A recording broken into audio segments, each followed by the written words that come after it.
Our tradition teaches us that we can't rely on miracles. But at the same time, it's also clearly a tradition that believes that miracles are possible.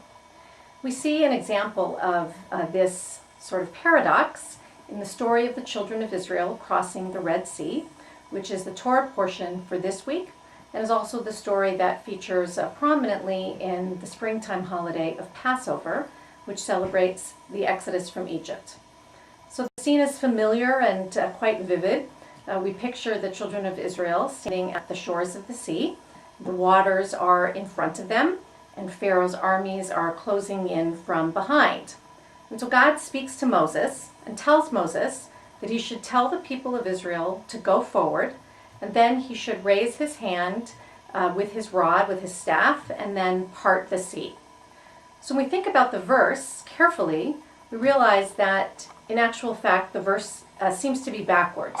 More logically, it should perhaps read that God tells Moses to split the sea, and then he should tell the children of Israel to go forward. But we don't rely on miracles. In fact, God responds to the human initiative of stepping into the sea. It's understandable that the children of Israel felt paralyzed in that moment. But it wasn't only that was in their way, in fact, in their way.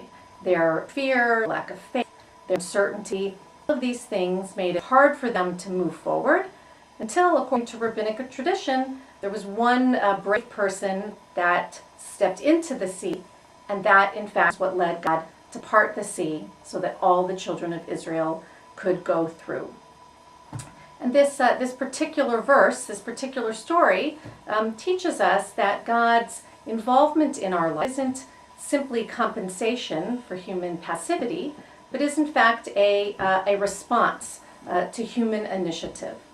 And so from this, we learn something very important that can apply to all of us and to our daily lives, because we can't allow ourselves to be paralyzed, to be rooted to the ground and unable to move when faced with life's many challenges. But that in actual fact we have to act, we have to move forward, and this helps to define our mission as Jews and as human beings.